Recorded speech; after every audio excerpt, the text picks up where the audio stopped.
Think SUVs are a modern invention. Think again. The 1960s had some of the most insane, bulletproof, no-nonsense SUVs ever built. And I guarantee you've never seen most of them. Today, we're diving into 5 absolute beasts from the 60s that make today's SUVs look like shopping carts. And stick around till the end because number 5 is so wild, it'll change how you see classic SUVs forever. Starting strong, at number 1, the International Harvester Scout 800. Now, if you've never heard of International Harvester, don't feel bad. Most people haven't. But back in the 60s, these guys were building farm equipment, heavy-duty trucks, and machines that could survive a nuclear war. And then they decided to build an SUV. The Scout 800 rolled out in 1965, and it was pure brutality wrapped in steel. This wasn't designed for comfort. This wasn't designed for style. This was designed to work. We're talking about a vehicle with a body-on-frame construction so thick, you could probably use it as a bunker.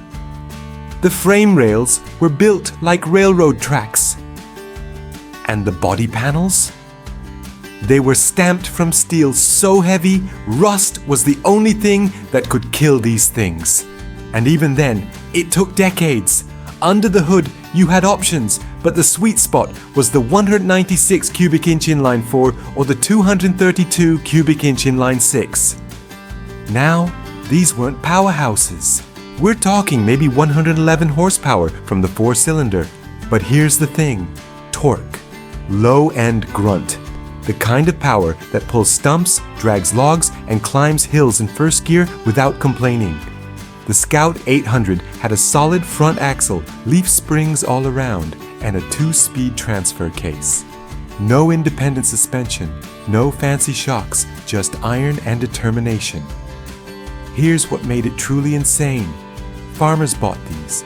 Ranchers bought these. The Forest Service bought these. Why? Because when you're 50 miles from the nearest town and something breaks, you need to fix it yourself. And the Scout was so simple, so overbuilt, that you could repair it with a wrench, some baling wire, and a prayer. It had a removable hardtop, fold-down seats, and a payload capacity that would make modern SUVs cry. You could load it with 1,500 pounds of feed, tools, or firewood, and it would just shrug and keep going. The Scout 800 wasn't pretty. It wasn't refined. But it was honest. It was the most brutally functional SUV of the 60s, and that's why it's number 1. This is the SUV that said, I don't care about your feelings, I'm here to work. Coming in at number 2, the Chevrolet Suburban. Now, most people think the Suburban is a modern soccer mom vehicle. Wrong. Dead wrong. The Suburban has been around since 1935, and by the 1960s, it had already proven itself as one of the toughest vehicles on the planet. Let me paint you a picture of the 60s Suburban. This thing was massive. We're talking over 18 feet long, riding on a full truck chassis, not a unibody, not a car platform. An actual heavy-duty truck frame with body panels bolted on top. The weight? Over 5,000 pounds empty. That's heavier than most modern full-size trucks, and it was built like a bank vault. Under the hood, you had serious firepower. The base engine was a 283 cubic inch V8, making around 175 horsepower. But if you wanted more, Chevy offered bigger V8s, including the legendary 327. We're talking 250 to 300 horsepower in a vehicle designed to haul entire families, plus their luggage, plus a boat. Here's what made the Suburban insane. It could seat 9 people. 9. 3 rows of bench seats. No captain's chairs, no fancy bucket seats. Just wide flat benches that could fit your entire extended family for the trip to Yellowstone. And cargo space? Forget about it. With the rear seats folded, you had a cargo bay big enough to haul furniture, building materials, or a small horse. Ranchers used these to move livestock equipment. The military used them as troop carriers. Fire departments used them as brush trucks. The suspension was pure truck. Solid axles front and rear, heavy-duty leaf springs, and enough ground clearance to ford streams and climb over rocks. This wasn't a pavement princess. This was a workhorse that happened to have seats. But here's the kicker.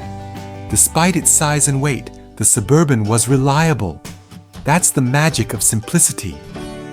Big V8, simple transmission, bulletproof axles. Nothing fancy to break. The 60s Suburban proved something important. Sometimes bigger really is better. And when you build something right, it lasts forever. People are still driving these things today. That's not nostalgia. That's respect. At number 3, the original Ford Bronco. When Ford dropped the Bronco in 1966, they weren't messing around. They looked at Jeep's dominance in the off-road world and said, "We can do that, but better." The Bronco was compact. A 92-inch wheelbase made it short, nimble, and perfect for tight trails.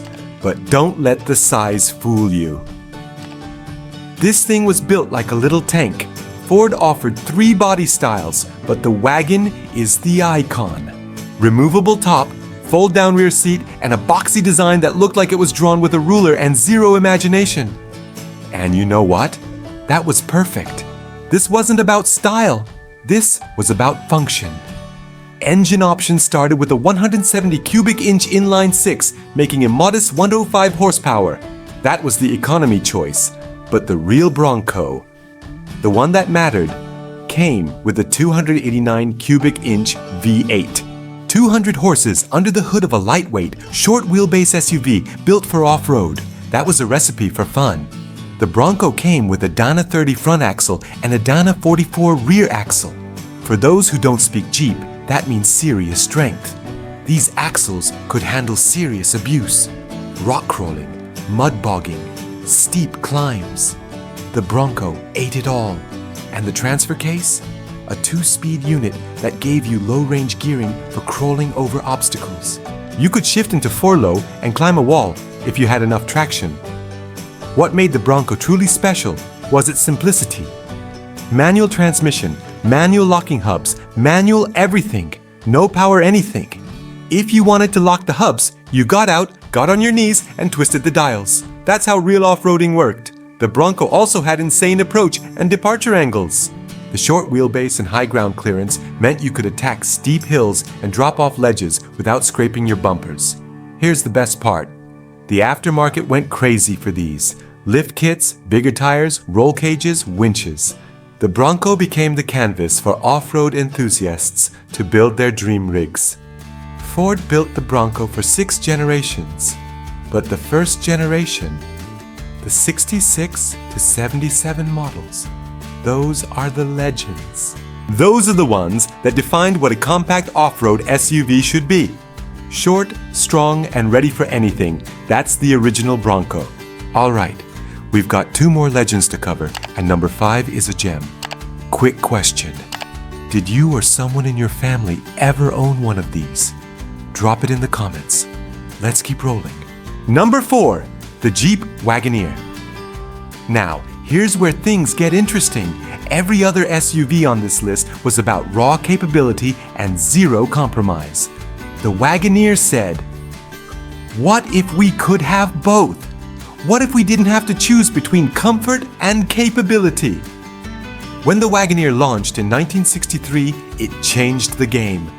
This was the first luxury 4x4, and I don't mean luxury by today's standards with heated massage seats and ambient lighting.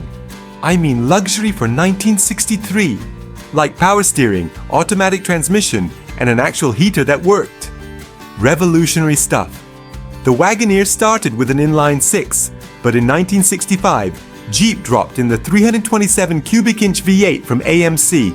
We're talking 250 horsepower in a full-size SUV with real 4-wheel drive. That was unheard of, but what really set the Wagoneer apart was the independent front suspension. Most SUVs rode like covered wagons on square wheels. The Wagoneer actually absorbed bumps. You could drive your family to grandma's house without everyone hating you by the time you arrived. And the interior? Plush seats, carpeting, wood grain paneling on the dashboard and doors. It looked like a gentleman's study on wheels. Classy, refined, but still ready to hit the trails. Here's what made it insane. It worked. The Wagoneer could tow a boat to the lake on Saturday, go hunting in the mountains on Sunday, and take the kids to school on Monday. One vehicle, 3 completely different jobs, and it excelled at all of them. The 4-wheel drive system was Jeep tough. selectable 4WD with a 2-speed transfer case. When you needed it, you had it. When you didn't, you could cruise in 2WD and save gas. And here's the ultimate proof of the Wagoneer's genius. Jeep kept making it until 1991, 28 years. The basic design was so good, they barely changed it. Different engines, updated interiors, but the same fundamental platform. That's not luck, that's engineering brilliance. The Wagoneer proved you didn't have to be uncomfortable to be capable. You could be civilized and still conquer the wilderness. It was the SUV that taught America. Rough and refined aren't opposites, they're partners. And finally, at number 5, the Jeep CJ5. If the Wagoneer was about comfort, the CJ5 was about absolute minimalism. This was the less is more philosophy taken to its extreme. The CJ5 was the civilian version of the military Jeep. And when I say civilian, I mean they added a tailgate and maybe some paint. Everything else, pure military DNA. This thing weighed about 2,200 pounds. That's almost nothing. Modern SUVs weigh twice that, easy. And that lightweight construction was the secret sauce. Less weight meant better fuel economy, better maneuverability, and less strain on every component. The engine options were basic. You started with a 134 cubic inch inline-4 called the Go Devil, making about 75 horsepower. That sounds pathetic today, but in a vehicle this light, on trails and dirt roads, it was plenty. If you wanted more power, you could step up to the 225 cubic inch V6, nicknamed the Dauntless. About 160 horsepower. Still not impressive by modern standards, but remember, this wasn't about speed. This was about torque, traction, and getting through impossible terrain. The CJ5 had no doors, or rather, doors were optional. Same with the top, the windows, even the windshield. You could fold the windshield down flat on the hood, remove the top, and turn this thing into the ultimate open-air adventure machine. No power steering, no power brakes, no carpet, no sound deadening. You felt every bump, heard every engine noise, and wrestled the steering wheel like you were arm wrestling a bear. And people loved it. Why? Because it was honest. The CJ5 made no promises about comfort or convenience. It promised one thing. It would go anywhere you pointed it and it would bring you back. Rock crawling? No problem. Mud bogging? Easy. Sand dunes? All day. The CJ5 had insane approach and departure angles, short overhangs, and enough ground clearance to drive over small boulders. Here's the ultimate testament to the CJ5's design. You can still find these things running today, 60 years later. And not in museums, on trails. Being driven hard by people who understand that simplicity equals durability. The CJ5 wasn't trying to be luxurious. It wasn't trying to be fast. It was trying to be unstoppable. Mission accomplished. Every single SUV on this list shares one philosophy. Function over form. Build it strong, keep it simple, make it work. Today's SUVs are incredible machines. They're fast, comfortable, packed with technology. But here's what we lost: simplicity. When something breaks on a modern SUV, you need a computer, specialized tools, and probably a dealer service center. When something broke on a Scout 800 or a CJ5, you needed a wrench, some creativity, and maybe a beer while you figured it out. These 60s SUVs taught America that vehicles could be tools, real tools. Not status symbols, not fashion statements. Tools that worked, lasted, and could be fixed by regular people. And here's the kicker. People are figuring this out again. Look at the resurgence of interest in vintage SUVs. Broncos from the 60s are selling for $50,000 to $100,000. Original Scouts are being restored and cherished. Even old Suburbans are commanding premium prices. Why? Because people are tired of disposable vehicles. They want something real, something built to last, something with character. The 60s weren't perfect. These SUVs were loud, uncomfortable, inefficient, and probably leaked every fluid they had. But they were honest. And in a world full of cookie-cutter crossovers, that honesty is priceless. So the next time you're sitting in your modern SUV with heated seats and a 12-speaker sound system, remember, your grandpa drove to Alaska in a CJ5 with no doors and a canvas top, and he probably had more fun doing it.